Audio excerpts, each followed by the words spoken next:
5 বছর আগে যে ভাইরাসটি কোভিড-19 মহামারী সৃষ্টি করে তার জন্য বিজ্ঞানীরা র্যাকুন কুকুরকে দায়ী করেছেন। বিশ্বখ্যাত বিজ্ঞান সাময়িকী নেচার এর এক গবেষণা নিবন্ধনে এই তথ্য উঠে এসেছে।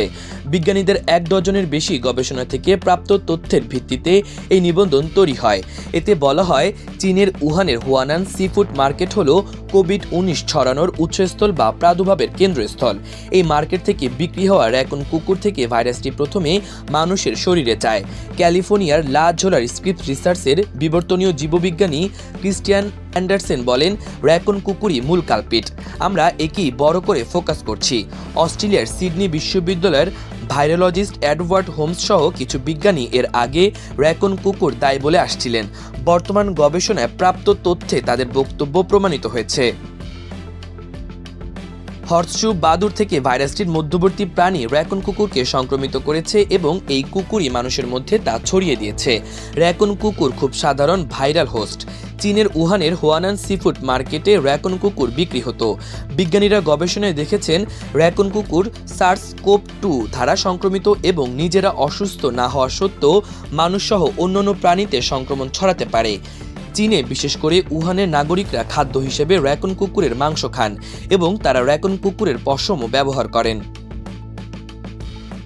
ভাইরাসের উৎস প্রাণী না ল্যাব লিক এ নিয়ে বিতর্ক। করোনা ভাইরাসের উৎস সম্পর্কে বিজ্ঞানীরা মহামারী শুরু থেকে গবেষণা চালিয়ে আসছেন। ভাইরাসটির উৎস প্রাণী না ল্যাব লিক এ নিয়ে বিতর্ক চলছে বিগত দিনগুলোয়। তবে বিজ্ঞানীরা মোটামুটি একমত হয়েছেন, কোভিড-19 এর উৎপত্তি প্রাকৃতিকভাবে হয়েছে। হর্সশু বাদুড় নামের কারণ, এ শ্রেণীর বাদুড়ের নাকের ওপরটা ঘোড়ার খুরের আকৃতির। বিজ্ঞানীরা বলেন, হর্সশু বাদুড় সরাসরি মানুষের মধ্যে ভাইরাসটি ছড়িয়ে দেয়নি। মানুষ ও বাদুড় দুইয়ের মাঝখানে আরেকটি প্রাণী এটি ছড়িয়েছে। প্রথম দিকে বিজ্ঞানীরা সেটি প্যাঙ্গোলিক বলে সন্দেহ করেছিলেন। এবার তারা র্যাকুন কুকুরই সেই প্রাণী হিসেবে প্রমাণ পেয়েছেন। ভাইরাসের উৎস যে বাদুড় এ ব্যাপারে বিজ্ঞানীরা নিশ্চিত, কারণ ঝুঁকিপূর্ণ রোগগুলোর বাহক হিসেবে যেসব প্রাণীকে মনে করা হয়, বাদুড় এর মধ্যে অন্যতম। ব্যাটোম্যান বা বাদুড় মানবীর সতর্কতা।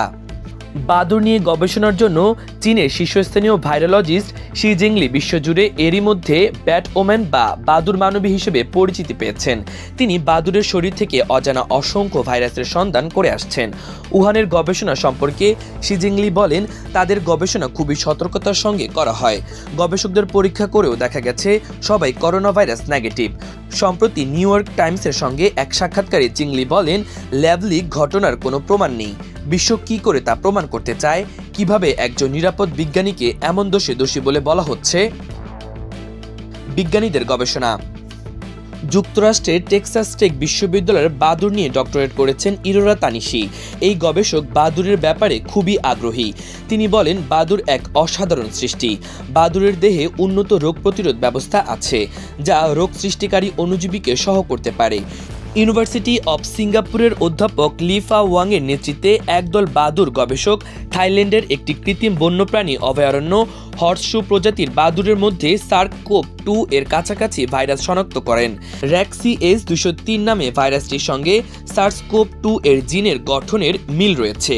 তেমনি আরেকটি RMOIN02 ভাইরাসের সঙ্গেও কোভিড-19 এর জিনগত মিল পাওয়া যায়।